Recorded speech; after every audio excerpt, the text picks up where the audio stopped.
ꯌꯥꯝ ꯈꯨꯔꯨꯝꯖꯔꯤ ꯉꯁꯤꯒꯤ ꯄꯣꯔꯛꯏꯕ ꯚꯤꯗꯤꯑꯣꯁꯤꯅ internal security ꯍꯥꯏꯕꯗꯤ ꯏꯟꯗꯤꯌꯥꯒꯤ ꯏꯟꯇꯔꯅꯦꯜ ꯁꯦꯀ꯭ꯌꯨꯔꯤꯇꯤ ꯃꯔꯝꯗꯅꯦ ꯉꯁꯤ ꯑꯩꯈꯣꯏꯅ ꯅꯩꯅꯒꯗꯧꯔꯤꯁꯦ ꯑꯗꯨꯒ ꯑꯩꯒꯤ ꯃꯤꯡꯅ ꯁꯤꯗ ꯂꯩꯔꯦ ꯀꯣꯔꯣꯝꯕ ꯋꯥꯏꯈꯣꯝ ꯀꯣ ꯑꯩꯈꯣꯏꯒꯤ ꯏꯟꯇꯔꯅꯦꯜ ꯁꯦꯀ꯭ꯌꯨꯔꯤꯇꯤꯅ ꯍꯥꯏꯔꯛꯄ ꯃꯇꯝꯗꯅꯦ ꯑꯩꯈꯣꯏꯅ ꯁꯤꯗ ꯈꯪꯗꯣꯏꯁꯦ ꯏꯟꯇꯔꯅꯦꯜ ꯍꯥꯏꯕ ꯑꯃꯒ ꯑꯦꯛꯁꯇꯔꯅꯦꯜ ꯍꯥꯏꯕ ꯑꯃꯒ ꯑꯅꯤꯅꯦꯕꯀꯣ ꯏꯟꯇꯔꯅꯦꯜ ꯍꯥꯏꯕꯗꯤ ꯀꯩ ꯑꯣꯏꯔꯦ ꯍꯥꯏꯗꯤ ꯃꯅꯨꯡꯒꯤ ꯑꯣꯏꯕ ꯊꯕꯛ ꯍꯥꯏꯇꯥꯔꯦꯀꯣ ꯍꯥꯏꯕꯗꯤ ꯃꯅꯨꯡꯒꯤ ꯑꯣꯏꯕ ꯄꯣꯠꯁꯤꯅ ꯏꯟꯇꯔꯅꯦꯜ ꯀꯣ ꯃꯄꯥꯟꯒꯤ ꯑꯣꯏꯕ ꯄꯣꯠꯁꯤꯅ ꯑꯦꯛꯁꯇꯔꯅꯦꯜ ꯍꯥꯏꯕꯅꯦꯕ ꯑꯗꯨꯝ ꯇꯥꯛꯄꯗꯤ internal security ꯍꯥꯏ ꯇꯥꯔꯒꯗꯤ ꯃꯅꯨꯡꯒꯤ ꯑꯣꯏꯕ security ꯍꯥꯏꯕꯗꯨꯅꯦꯕ ꯀꯩꯝꯇ ꯍꯥꯏꯁꯦ ꯑꯗꯨꯅ internal security ꯁꯤꯗ ꯑꯩꯈꯣꯏꯅ ꯍꯥꯏꯕ ꯃꯇꯝꯗ ꯂꯥꯏꯁꯦ country ꯑꯃꯒꯤ ꯀꯣ countryꯒꯤ ꯃꯥꯒꯤ within the its border ꯀꯣ countryꯒꯤ ꯃꯥꯒꯤ borderꯒꯤ ꯃꯅꯨꯡꯗ ꯂꯩꯕ security concern ꯈꯨꯗꯤꯡꯃꯛꯁꯦ ꯁꯤꯕꯨꯅꯦꯕ internal security ꯍꯥꯏꯔꯤꯁꯦ ꯀꯣ ꯑꯗ ꯁꯤꯗ ꯑꯩꯈꯣꯏꯅ ꯀꯩ ꯌꯥꯎꯒꯦ ꯍꯥꯏꯕ ꯃꯇꯝꯗ ꯃꯥꯅ ꯃꯔꯨꯑꯣꯏꯅ implies ꯇꯧꯔꯤꯁꯦ ꯀꯣ ꯑꯩꯈꯣꯏꯒꯤ ꯁꯥꯟꯇꯤꯔꯛ ꯁꯥꯡꯉꯥꯛꯄ ꯍꯥꯏꯇꯥꯔꯦꯀꯣ ꯍꯥꯏꯗꯤ India manungjida ing chikna lehenbado adugumadu yaure aduga law and orders haibadi law laita bak se laite bako adu lawless country haba ama mu laite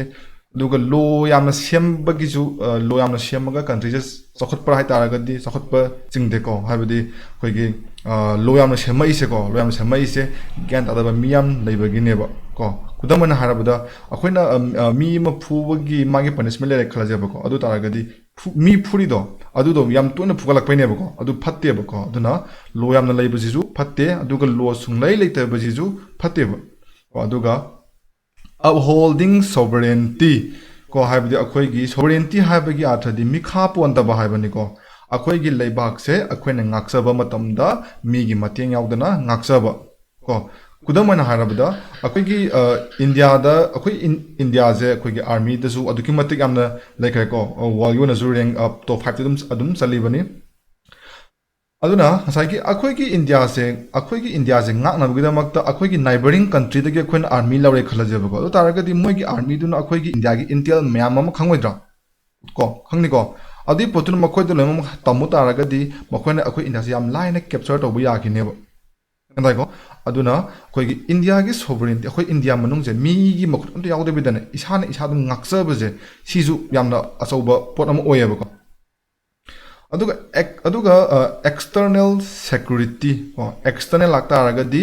kari mapan thangba ko adu taragadi India gi mapan gi ba thabak thom jingjina external security da la ne ba ko ado sigum external security gum ba je ko marwana ko armed force ko country gi armed force sigajina yamba yengsaleba aduga internal security je hijina mu police kangu je makhona yengeba maruena khoigi magi state ju magi policing leidana manipur da hargana manipur police leije makhoi jinu su yenge aduga tungan ba magi state tu gi makhoigi loan order ngakchana bugidamakta ko loan order ngakchana bugidamakta mana moina ngamjaba criteria da moina ngamjaba capacity da koduga masigi police forcing je linkhat pa yaeba enda ko aduga karigumba dakar gi matungin ko haidi khoigi manipur police khatana ngamaktaba matang ju laidana ko adugumba matang do aduda khoigi support pina bugidamakta central armed force singja ijena khoigi help tor koneba like BSF lairiba adagi CISF ko BSF laire adagi CRPF ka laisingje CRPF ka laisingje makhoina lam khoigi state ngakpu da assist torokaneba karigumba darkar oitaragadi ko aduka India da dine akhoi Ministry of Home Affairs se mana internal security mayam je Ministry of Home Affairs na loimak paiganeba aduga Ministry of Defense se sijina muk external gi thabak singje mana loi paiganeba entai ko Ministry of Defense la ise maruina army se ko Indian army je ma lae adagi Indian Navy ko aduduga Air Force Indian Air Force sizu la inim ko aduna sigajina defense na paiganeba akhoi gi manipur gi ona yengma kanda manipur da zu Ministry of Defense kana yaude ko aduga Home Minister yaubra yawi ko adumaina ada kai hangak taragadi akhoi ji maruna external thabak se akhoi leiteba maramdi India gi manung da akhoi je sub state ama ori banina India no overall external thabak se man loima ngaeba ko aduna kadawre external affairs minister kana leirije moina akhoi gi India ga atopus country ga wana leina ba ko hoi ado si haiduna su ngasagi state to mana atopa country dagi akhoi gi magi capacity da loan lobo khoto budi loimakti yaeba ꯀꯩꯅꯣ ꯍꯥꯏꯁꯦ ꯑꯗꯨꯅ home ꯃꯤꯅꯤꯁꯇ꯭ꯔꯤꯒꯤ ꯃꯈꯥꯗ ꯂꯥꯛꯇꯣꯏꯁꯦ BSF ꯀꯨꯝꯕ CRPF CISF ꯑꯗꯨꯒꯨꯝꯕ ꯃꯌꯥꯝꯁꯦ ꯑꯗꯒꯤ CBI ꯂꯩꯔꯤ ꯃꯌꯥꯝꯁꯦ ꯁꯤꯗ ꯂꯣꯏ ꯂꯥꯛꯀꯅꯦꯕ ꯑꯗꯨꯒ ꯑꯦꯛꯁꯇꯔꯅꯦꯜ ꯁꯦꯀꯨꯔꯤꯇꯤꯁꯦ ꯃꯥꯁꯤꯕꯨ ꯌꯥꯝꯅ ꯃꯦꯟ ꯑꯣꯏꯅ ꯃꯥꯅ ꯑꯩꯈꯣꯏꯒꯤꯁꯨ ꯏꯟꯗꯤꯌꯥꯒꯤꯁꯨ ꯁ꯭ꯄꯥꯏ ꯂꯩꯀꯣ ꯑꯩꯈꯣꯏꯒꯤ USAꯒꯤ CIA ꯒ ꯂꯩꯕꯗꯣ ꯑꯗꯨꯃꯥꯏꯅ ꯏꯟꯗꯤꯌꯥꯒꯤꯁꯨ ꯂꯩ ꯏꯟꯗꯤꯌꯥꯒꯤꯅ ꯀꯩ ꯀꯧꯋꯦ ꯑꯦꯛꯁꯇꯔꯅꯦꯜꯒꯤ ꯑꯣꯏꯔꯒꯅ ꯔꯣ ꯀꯣ ꯌꯥꯝꯅ ꯄꯋꯥꯔ ꯂꯩꯕ ꯍꯥꯏꯇꯥꯔꯦ ꯌꯥꯝꯅ ꯑꯩꯈꯣꯏꯒꯤ ꯃꯣꯏꯒꯤ ꯊꯕꯛ ꯊꯧꯔꯝꯁꯦ ꯃꯌꯥꯝꯅ ꯌꯥꯝ ꯈꯪꯕꯤꯗꯕ ꯑꯗꯨꯕꯨ ꯏꯟꯗꯤꯌꯥꯒꯤ ꯁꯤꯒꯨꯝꯕ ꯁꯦꯀꯨꯔꯤꯇꯤꯒꯤ ꯂꯝꯗꯗꯤ ꯌꯥꯝꯅ ꯑꯆꯧꯕ ꯊꯧꯗꯥꯡ ꯑꯃ ꯂꯧꯔꯤꯕ ꯑꯗꯨꯒꯨꯝꯂꯕ ꯑꯩꯈꯣꯏꯒꯤ ꯀꯩꯅꯣ ꯗꯤꯄꯥꯔꯠꯃꯦꯟ ꯑꯃꯅꯦꯕꯀꯣ ꯁꯤꯒꯤ ꯔꯣ ꯍꯥꯏꯔꯤꯁꯦꯀꯣ ꯁꯤꯒꯤ ꯔꯣꯁꯤꯅ ꯏꯟꯗꯤꯌꯥꯒꯤ ꯃꯄꯥꯟꯗ ꯇꯧꯕ ꯁꯦꯀꯨꯔꯤꯇꯤ ꯃꯌꯥꯝꯁꯦ ꯃꯣꯏꯅ ꯂꯣꯏꯅꯃꯛ ꯄꯥꯟꯅꯔꯛꯀꯅꯦꯕ ꯃꯣꯏ ꯁ꯭ꯄꯥꯏꯅꯤ ꯑꯗꯨꯒ ꯏꯟꯗꯤꯌꯥꯒꯤ ꯃꯅꯨꯡꯒꯤꯅ ꯑꯃꯨꯛ CBI ꯑꯗꯒꯤ IB ꯂꯩꯔꯤꯕꯁꯤꯡꯁꯦ ꯃꯈꯣꯏꯅ ꯂꯣꯏꯅ ꯄꯥꯟꯅꯔꯛꯀꯅꯦꯕ ꯀꯩꯅꯣ ꯑꯗꯨꯒ ꯑꯩꯈꯣꯏꯒꯤ ꯁꯦꯀꯨꯔꯤꯇꯤ ꯍꯥꯏꯕꯗꯤ ꯑꯩꯈꯣꯏꯒꯤ ꯏꯟꯇꯔꯅꯦꯜ ꯁꯦꯀꯨꯔꯤꯇꯤꯒꯤ ꯃꯥꯒꯤ ꯊ꯭ꯔꯦꯠꯁꯦ ꯁꯤꯁꯦ ꯀꯃꯥꯏꯅ ꯀ꯭ꯂꯥꯁꯤꯐꯥꯏ ꯇꯧꯒꯦ ꯍꯥꯏꯕ ꯃꯇꯝꯗꯅꯦ ꯀꯨꯇꯂꯥꯁꯦ ꯈꯪꯉꯤꯀꯣ ꯀꯧꯇꯤꯂ꯭ꯌꯥꯁꯦ ꯑꯩꯈꯣꯏꯒꯤ ꯆꯟꯗ꯭ꯔꯒꯨꯞꯇ ꯃꯇꯝꯗ ꯃꯥꯒꯤ ꯀꯤꯡ ꯃꯦꯀꯔꯅꯤ ꯌꯥꯝ ꯐꯥꯎꯕ ꯀꯤꯡ ꯃꯦꯀꯔꯅꯤ ꯀꯣ ꯀꯤꯡ ꯃꯦꯀꯔꯁꯦ ꯃꯔꯨꯑꯣꯏꯅ ꯃꯥꯁꯤꯅ ꯌꯥꯝ ꯄꯣꯄꯨꯂꯔ ꯀꯤꯡ ꯃꯦꯀꯔꯅꯤ ꯍꯥꯏꯅ ꯈꯜꯂꯦꯕ ꯍꯥꯏꯕꯗꯤ ꯅꯤꯡꯊꯧ ꯑꯣꯏꯕ ꯉꯝꯗ꯭ꯔꯒꯗꯤ ꯅꯤꯡꯊꯧ ꯁꯦꯝꯃꯨ ꯍꯥꯏꯕꯒꯤ ꯋꯥꯈꯜꯅꯦꯕ ꯀꯣ ꯑꯗꯣ ꯁꯤꯅ ꯁꯨꯝ ꯀꯩꯅꯣꯒꯤ ꯋꯥꯅꯤ ꯑꯗꯨꯒ ꯃꯥꯅ ꯌꯥꯝ ꯏꯔꯝꯕ ꯃꯥꯅ ꯏꯔꯝꯕ ꯌꯥꯝꯅ ꯐꯥꯎ ꯂꯥꯏꯔꯤꯛ ꯑꯃ ꯂꯩ ꯑꯥꯔꯊ ꯁꯥꯁꯇ꯭ꯔꯅꯀꯣ ꯁꯤ ꯑꯥꯔꯊ ꯁꯥꯁꯇ꯭ꯔꯁꯤꯗ ꯁ꯭ꯇꯦꯠꯁꯦ ꯀꯃꯥꯏꯅ ꯉꯥꯛꯀꯅꯤ ꯀꯃꯥꯏꯅ ꯇꯧꯒꯅꯤ ꯍꯥꯏꯕꯗꯣ ꯀꯝꯄ꯭ꯂꯤꯠ ꯗꯤꯇꯦꯜꯁꯇꯣ ꯃꯥꯅ ꯁꯤꯗ ꯏꯔꯤꯁꯦꯀꯣ ꯑꯗꯨꯅ ꯃꯥꯅ ꯍꯥꯏꯁꯦ ꯁ꯭ꯇꯦꯠꯀꯤ ꯔꯤꯛꯁꯁꯦ ꯊ꯭ꯔꯦꯠ ꯃꯔꯤ ꯊꯣꯛꯑꯦ ꯁꯤꯅꯤ ꯃꯥꯅ ꯍꯥꯏꯁꯦꯀꯣ ꯏꯟꯇꯔꯅꯦꯜ ꯍꯥꯏꯕ ꯑꯃ ꯀꯣ ꯏꯟꯇꯔꯅꯦꯜ ꯃꯅꯨꯡꯗ ꯂꯥꯛꯄ ꯁꯦꯀꯨꯔꯤꯇꯤ ꯑꯃ ꯑꯦꯛꯁꯇꯔꯅꯦꯜ ꯍꯥꯏꯕꯗꯤ ꯑꯦꯛꯁꯇꯔꯅꯦꯜꯒꯤ ꯑꯥꯔꯊꯗꯤ ꯑꯇꯣꯞꯄ ꯅꯥꯏꯕꯔꯤꯡ ꯀꯟꯇ꯭ꯔꯤ ꯑꯣꯔ ꯅꯥꯏꯕꯔꯤꯡ ꯀꯤꯡꯗꯝꯅ ꯑꯩꯈꯣꯏꯒꯤ ꯋꯥꯔ ꯑꯣꯔ ꯑꯦꯒ꯭ꯔꯦꯁꯟ ꯂꯥꯛꯄꯗꯣ ꯀꯣ ꯍꯥꯏꯕꯗꯤ ꯂꯥꯟꯗꯥꯔꯛꯄꯒꯨꯝꯕ ꯂꯝ ꯈꯣꯞꯆꯜꯂꯛꯄꯒꯨꯝꯕꯁꯦ ꯁꯤꯒꯨꯝꯕꯗꯅ ꯑꯦꯛꯁꯇꯔꯅꯦꯜꯗ ꯆꯤꯡꯈ꯭ꯔꯅꯦꯕ ꯀꯣ ꯑꯗꯨꯒ ꯏꯟꯇꯔꯅꯦꯜꯂꯤ ꯑꯦꯛꯁꯇꯔꯅꯦꯜ ꯍꯥꯏꯕ ꯀꯣ ꯍꯥꯏꯕꯗꯤ ꯃꯅꯨꯡꯗ ꯂꯩꯕ ꯃꯤꯗꯨꯅ ꯃꯄꯥꯟ ꯑꯁꯣꯝꯒꯤ ꯀꯟꯇ꯭ꯔꯤꯁꯦ ꯑꯁꯣꯝꯒꯤ ꯂꯩꯕ ꯃꯤꯁꯦ ꯃꯅꯨꯡꯒꯤ ꯃꯤꯗꯨꯅꯅꯦ ꯄꯥꯎ ꯄꯤꯁꯜꯂꯦꯗꯅ ꯑꯗꯨ ꯃꯥꯅ ꯁꯨꯃꯥꯏꯅ ꯂꯥꯟꯗꯥꯍꯜꯂꯛꯄ ꯍꯥꯏꯇꯥꯔꯦ ꯁꯤꯅꯤꯀꯣ ꯌꯥꯝ ꯊꯤꯅ ꯁꯥꯊꯤꯔꯤꯁꯦ ꯁꯤꯒꯤ ꯄꯣꯠꯁꯤꯅꯤꯀꯣ ꯑꯗꯒꯤ ꯑꯃꯅ ꯑꯃꯨꯛ ꯁꯤꯒꯤ ꯃꯄꯥꯟꯗ ꯂꯩꯕ ꯀꯥꯡꯕꯨꯁꯦ ꯁꯤꯅ ꯉꯁꯥꯏꯒꯤ ꯁꯤꯒꯤ ꯑꯦꯛꯁꯇꯔꯅꯦꯜ ꯏꯟꯇꯔꯅꯦꯜ ꯍꯥꯏꯁꯦ ꯁꯤꯅ ꯑꯃꯨꯛ ꯃꯄꯥꯟꯒꯤ ꯃꯤꯁꯤꯅꯅꯦ ꯃꯅꯨꯡꯒꯤ ꯃꯤꯗꯣ ꯑꯗꯨꯗ ꯃꯥꯅ ꯄꯥꯎꯁꯦ ꯄꯤꯔꯛꯑꯅꯦꯕꯀꯣ ꯑꯗꯨꯒ ꯃꯥꯁꯤꯅ ꯑꯩꯈꯣꯏꯒꯤ ꯁꯤꯝꯄꯦꯊꯥꯏꯖꯔꯕꯨ ꯍꯥꯏꯔꯣ ꯑꯗꯨꯃꯥꯏꯅ ꯋꯥꯛ ꯇꯧꯔꯀꯥꯟꯗ ꯁꯤꯒꯤ ꯃꯅꯨꯡꯒꯤ ꯁꯦꯀꯨꯔꯤꯇꯤꯁꯦ ꯃꯥꯅ ꯂꯣꯏ ꯊꯨꯒꯥꯏꯔꯛꯇꯣꯏꯅꯦꯕ ꯁꯤꯒꯤ ꯃꯇꯨꯡ ꯁꯤꯒꯤ ꯌꯥꯝꯅ ꯑꯩꯈꯣꯏꯒꯤ ꯁꯟꯗꯣꯛꯅ ꯍꯥꯏꯕꯅ ꯃꯊꯪꯗ ꯑꯃꯨꯛ ꯂꯥꯛꯁꯦ ꯍꯧꯖꯤꯛꯀꯤ ꯁꯤꯒꯤ ꯄꯣꯠꯁꯤꯅ ꯑꯃꯨꯛ ꯉꯁꯥꯏꯒꯤ ꯏꯟꯇꯔꯅꯦꯜ ꯁꯦꯀꯨꯔꯤꯇꯤꯒꯤ ꯃꯥꯒꯤ ꯆꯥꯎꯔꯥꯛꯄ ꯁꯝꯂꯞꯄ ꯃꯥꯒꯤ ꯏꯟꯇ꯭ꯔꯗꯛꯁꯟꯒꯨꯝꯕꯅꯤꯀꯣ ꯁꯤꯗ ꯅꯩꯅꯔꯤꯁꯤꯅ ꯑꯗꯨꯒ ꯉꯁꯥꯏꯒꯤ ꯏꯟꯇꯔꯅꯦꯜꯗ ꯀꯔꯝꯕꯅ ꯀꯔꯤꯅ ꯏꯟꯐ꯭ꯂꯨꯌꯦꯟꯁ ꯇꯧꯏ ꯑꯦꯛꯁꯇꯔꯅꯦꯜꯗꯅ ꯀꯃꯥꯏꯅ ꯏꯟꯐ꯭ꯂꯨꯌꯦꯟꯁ ꯇꯧꯏ ꯑꯗꯒꯤ ꯏꯟꯗꯤꯌꯥꯅ ꯀꯃꯥꯏꯅ ꯉꯥꯛꯊꯣꯛꯀꯅꯤ ꯍꯥꯏꯕ ꯑꯩꯈꯣꯏꯒꯤ ꯃꯦꯟꯁ ꯄꯔꯁꯄꯦꯛꯇꯤꯞꯇꯒꯤꯁꯨ ꯃꯌꯥꯝ ꯑꯃ ꯌꯦꯡꯉ ꯁꯨꯝ ꯂꯥꯛꯁꯦꯕꯀꯣ ꯑꯗꯨꯒ ꯑꯦꯛꯁꯇꯔꯅꯦꯜꯒꯤ ꯏꯟꯚꯥꯏꯔꯣꯟꯃꯦꯟ ꯆꯦꯟꯖ ꯇꯧꯔꯛꯄꯁꯦ ꯁꯤꯅꯁꯨ ꯏꯟꯇꯔꯅꯦꯜ ꯁꯦꯀꯨꯔꯤꯇꯤꯁꯦ ꯑꯗꯨꯛꯀꯤ ꯃꯇꯤꯛ ꯏꯝꯄꯦꯛ ꯇꯧꯋꯦꯕ ꯈꯨꯗꯝ ꯑꯣꯏꯅ ꯍꯥꯏꯔꯕꯗ ꯁ꯭ꯔꯤ ꯂꯪꯀꯥꯗꯁꯨ ꯃꯈꯣꯏꯁꯨ ꯇꯥꯃꯤꯜ ꯉꯥꯡꯉꯤ ꯑꯩꯈꯣꯏꯒꯤ ꯇꯥꯃꯤꯜ ꯅꯥꯗꯨꯁꯨ ꯇꯥꯃꯤꯜ ꯉꯥꯡꯉꯤ ꯑꯗꯨꯒ ꯁ꯭ꯔꯤ ꯂꯪꯀꯥꯒꯤ ꯇꯥꯃꯤꯜꯒ ꯏꯟꯗꯤꯌꯥꯒꯤ ꯇꯥꯃꯤꯜꯒ ꯑꯩꯈꯣꯏꯒꯤ ꯑꯦꯛꯁꯦꯟꯁꯦ ꯃꯥꯟꯅꯗꯦꯀꯣ ꯁ꯭ꯔꯤ ꯂꯪꯀꯥꯗꯒꯤ ꯇꯥꯃꯤꯜ ꯑꯃ ꯀꯩꯒꯨꯝꯕ ꯃꯈꯣꯏꯒꯤ ꯃꯔꯛꯇꯒꯤ ꯊ꯭ꯔꯦꯠ ꯑꯃ ꯂꯩꯈꯠꯂꯁꯦꯕꯀꯣ ꯁꯤꯒꯤ ꯏꯝꯄꯦꯛꯁꯦ ꯏꯟꯗꯤꯌꯥꯗꯁꯨ ꯂꯥꯛꯀꯅꯦꯕ ꯑꯗꯨꯃꯥꯏꯅ ꯇꯧꯗꯅ ꯄꯥꯀꯤꯁꯇꯥꯟꯗ ꯇꯧꯕ ꯊꯕꯛꯀꯤꯁꯨ ꯏꯟꯗꯤꯌꯥꯗ ꯏꯝꯄꯦꯛ ꯂꯥꯛꯀꯅꯤ ꯕꯪꯒ꯭ꯂꯥꯗꯦꯁꯀꯤꯁꯨ ꯅꯦꯄꯥꯜꯒꯤꯁꯨ ꯃꯦꯟꯃꯥꯔꯒꯤꯁꯨ ꯀꯣ ꯏꯟꯗꯤꯌꯥꯗ ꯑꯗꯨꯝ ꯏꯝꯄꯦꯛ ꯂꯥꯛꯀꯅꯦꯕ ꯃꯔꯨꯑꯣꯏꯅ ꯃꯦꯟꯃꯥꯔꯒꯤ ꯍꯧꯖꯤꯛ ꯏꯀꯨꯏ ꯀꯨꯏꯗ꯭ꯔꯤꯉꯩꯒꯤ ꯃꯃꯥꯡꯗ ꯑꯩꯈꯣꯏꯒꯤ ꯑꯣꯡ ꯁꯥꯟ ꯁꯨꯀꯤꯗꯣ ꯀꯩꯅꯣꯗ ꯃꯥꯒꯤ ꯃꯣꯏꯒꯤ ꯄꯣꯂꯤꯇꯤꯀꯦꯜꯗꯣ ꯂꯧꯊꯣꯛꯑꯒ ꯃꯤꯂꯤꯇꯔꯤ ꯔꯨꯜ ꯑꯃ ꯄꯨꯔꯥ ꯆꯂꯥꯏꯈ꯭ꯔꯕ ꯃꯇꯨꯡꯗ ꯃꯥꯁꯦ ꯍꯥꯎꯁ ꯑꯦꯔꯦꯁꯀ ꯇꯧꯁꯟꯈꯤꯕꯗꯣ ꯑꯗꯒꯤ ꯃꯤꯂꯤꯇꯔꯤ ꯔꯨꯜ ꯂꯥꯛꯄꯗꯒꯤꯅꯦ ꯃꯤ ꯃꯌꯥꯝ ꯑꯃ ꯃꯅꯤꯄꯨꯔꯗ ꯆꯦꯟꯁꯤꯜꯂꯛꯄꯒꯤ ꯍꯧꯖꯤꯛꯁꯨ ꯃꯅꯤꯄꯨꯔꯗ ꯑꯥꯙꯥꯔ ꯀꯥꯞꯄꯁꯤ ꯌꯥꯍꯟꯗ꯭ꯔꯤꯕꯅꯦꯕ ꯃꯤꯅꯤꯁꯇ꯭ꯔꯤ ꯑꯣꯐ ꯍꯣꯝꯅ ꯊꯤꯡꯖꯤꯜꯂ ꯊꯝꯕꯤꯕꯅꯦꯕꯀꯣ ꯑꯁꯨꯃꯥꯏꯅ ꯏꯝꯄꯦꯛꯇꯣ ꯂꯣꯏ ꯂꯩꯅꯩꯌꯦꯕ ꯑꯗꯨꯅ ꯉꯁꯥꯏꯒꯤ ꯑꯩꯈꯣꯏꯒꯤ ꯆꯥꯎꯈꯠꯂꯛꯄ ꯍꯥꯏꯇꯥꯔꯦ ꯍꯥꯏꯗꯤ ꯑꯩꯈꯣꯏꯒꯤ ꯇꯦꯛꯅꯣꯂꯣꯖꯤꯅ ꯆꯥꯎꯈꯠꯂꯛꯄ ꯏꯟꯇꯔꯅꯦꯠꯁꯤꯅ ꯅꯩꯈꯠꯂꯛꯄꯁꯤꯅ ꯃꯔꯝ ꯑꯣꯏꯔꯒꯅꯦ ꯏꯟꯗꯥꯏꯔꯦꯛꯄꯨ ꯑꯣꯏꯔꯣ ꯗꯥꯏꯔꯦꯛꯂꯤꯕꯨ ꯑꯣꯏꯔꯣ ꯑꯦꯛꯁꯇꯔꯅꯦꯜꯒ ꯏꯟꯇꯔꯅꯦꯜꯒꯁꯦ ꯑꯃꯒ ꯍꯦꯛꯇ ꯃꯔꯤ ꯍꯦꯛꯇ ꯂꯩꯔꯝꯃꯦꯕ ꯍꯥꯏꯕꯗꯤ ꯑꯦꯛꯁꯇꯔꯅꯦꯜꯗ ꯇꯧꯔꯤꯕ ꯊꯕꯛ ꯈꯨꯗꯤꯡꯃꯛꯁꯤ ꯏꯟꯇꯔꯅꯦꯜꯂꯤ ꯏꯟꯚꯣꯜቭ ꯇꯧꯗ꯭ꯔꯕ ꯍꯥꯏꯁꯦ ꯍꯦꯛꯇ ꯇꯧꯔ ꯂꯩꯔꯝꯃꯦꯕ ꯏꯟꯇꯔꯅꯦꯜꯗ ꯇꯧꯔꯤꯕ ꯊꯕꯛꯁꯤꯡꯁꯤꯁꯨ ꯑꯦꯛꯁꯇꯔꯅꯦꯜ ꯍꯦꯛꯇ ꯏꯟꯚꯣꯜቭ ꯇꯧꯔꯒ ꯂꯩꯔꯝꯃꯦꯕ ꯑꯗꯨꯅ ꯇꯥꯛꯄꯗꯤ ꯍꯥꯏꯔꯤꯕ ꯑꯦꯛꯁꯇꯔꯅꯦꯜ ꯑꯃꯁꯨꯡ ꯏꯟꯇꯔꯅꯦꯜꯁꯦ ꯃꯈꯣꯏ ꯑꯅꯤꯁꯦ ꯗꯥꯏꯔꯦꯛ ꯑꯣꯔ ꯏꯟꯗꯥꯏꯔꯦꯛ ꯂꯤꯡ ꯑꯗꯨꯝ ꯂꯩꯔꯒ ꯆꯠꯂꯦ ꯍꯥꯏꯕꯅꯦꯕ ꯏꯟꯇꯔꯅꯦꯜ ꯁꯦꯀꯨꯔꯤꯇꯤꯒꯤ ꯑꯦꯇ꯭ꯔꯤब्यूꯠꯁꯦ ꯁꯤ ꯈꯔ ꯑꯃꯨꯛ ꯌꯦꯡꯁꯤꯀꯣ secure territorial integrity and protect internal sovereignty को अखोगी मागी बाउंडरी को अखोगी लाइरिबा टेरिटोरी म्याम जे फजना सिक्योर तौर थंबिबा ko aduga internal gi oiba khoi sovereignty ju hizu koina ngak tho thambi bai tare adagi maintain domestic peace ko domestic ki oiba santi raksa je phajana nga aga ingna chingna palhan bang ngamba oida ko prevalence of law and order the ne law ma prevalence oin bai tare law and order the law ma chalai ba ko rule of law and equality before law law na rule ta honba aduga law gi mamangda equality before law je lahanba equality before law hai bagi athadi law gi mamangda di lumak sa manai hai bane ko laira hai bam laite gender inequality hai bam laite lemak sa manai sine ba aduga mi khudin mak se laira boy ina kon boy gera president oi gera farmer oi gera makhad level boy gera india gi citizen boy taraga di natragana every maje kui mi boy taraga di lebak tu gi country tu gi law do aduna lemak protect ta hongada bani ha thongada bani ain aduna dum pigada bani ba ko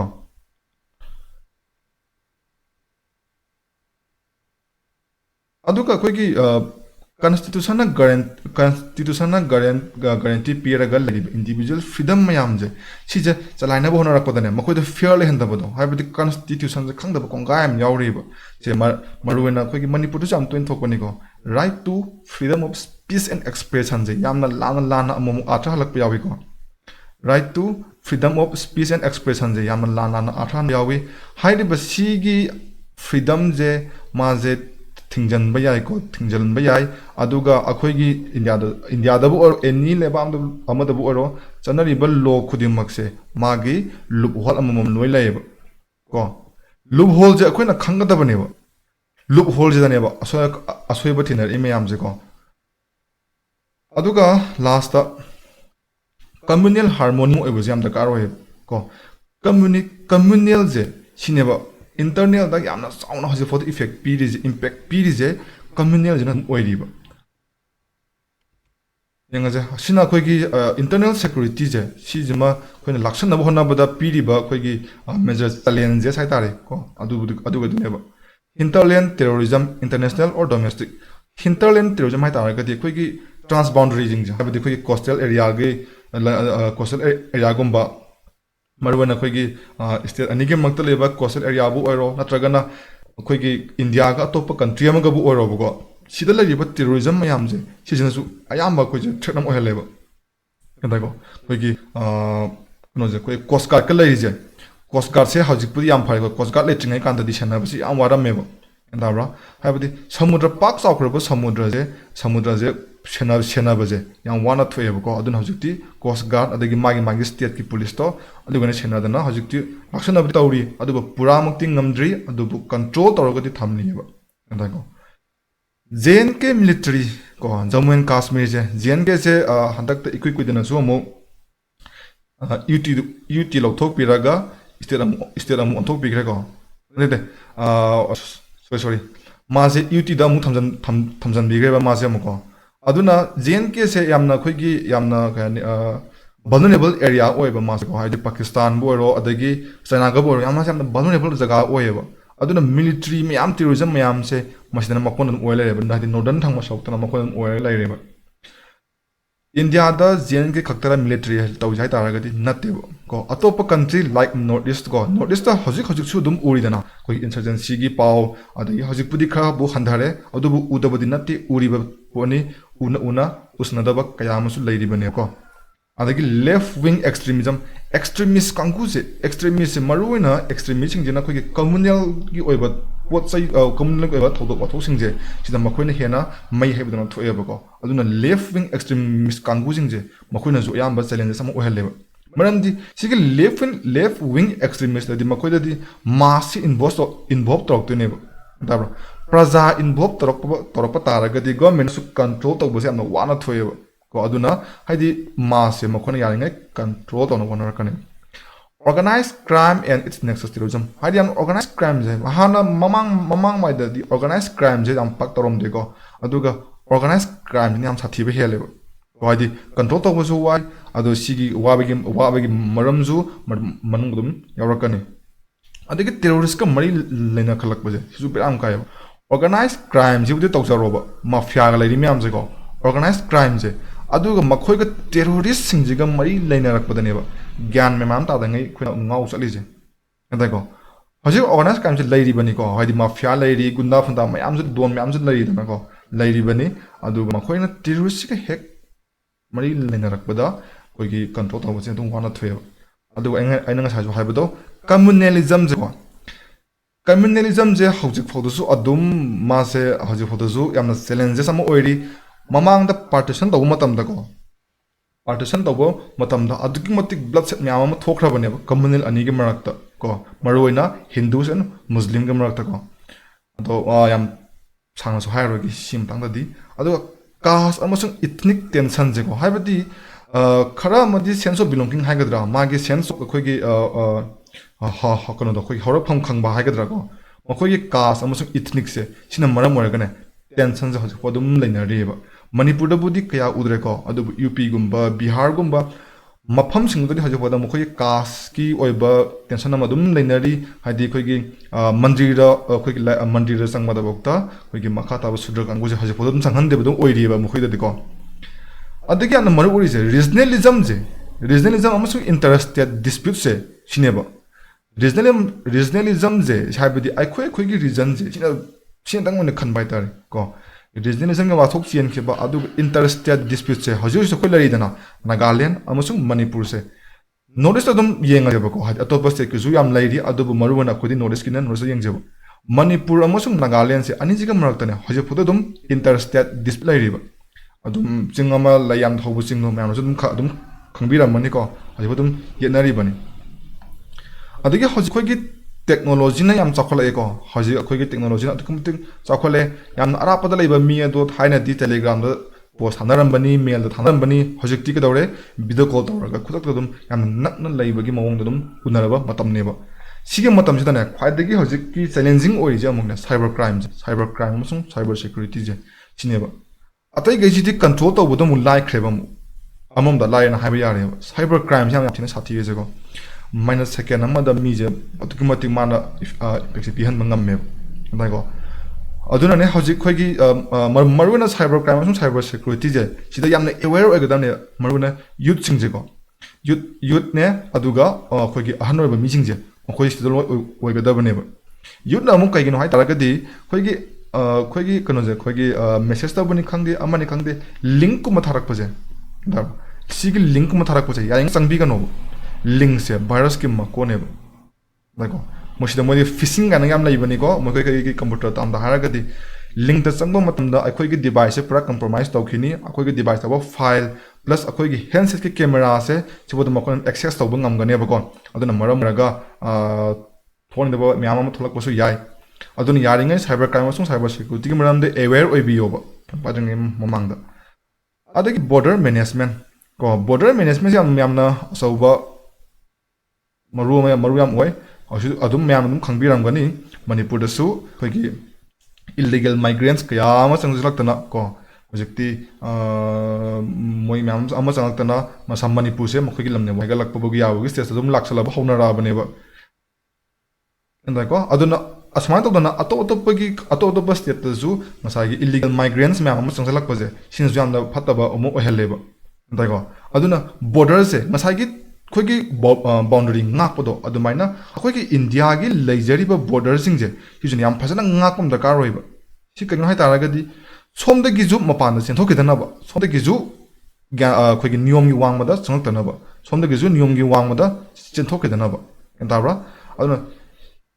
ꯁꯨꯝ ꯆꯪꯉꯛ ꯇꯥꯔꯒꯗꯤ ꯃꯗꯨ ꯑꯩꯈꯣꯏꯒꯤ ꯏꯟꯗꯤꯌꯥꯒꯤ ꯁꯦꯀ꯭ꯌꯨꯔꯤꯇꯤꯗ ꯃꯗꯨ ꯑꯐꯕ ꯑꯣꯏꯗꯦꯕ ꯅꯠꯇ꯭ꯔꯀꯣ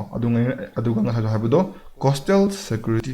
ꯊꯥꯏꯅꯗꯤ ꯀꯣꯁꯇꯦꯜ ꯁꯦꯀ꯭ꯌꯨꯔꯤꯇꯤꯁꯦ ꯑꯗꯨꯛꯀꯤ ꯃꯇꯤꯛ ꯌꯥꯝꯅ ꯀꯜꯂꯝꯃꯦ ꯑꯗꯨꯕꯨ 2008ꯇ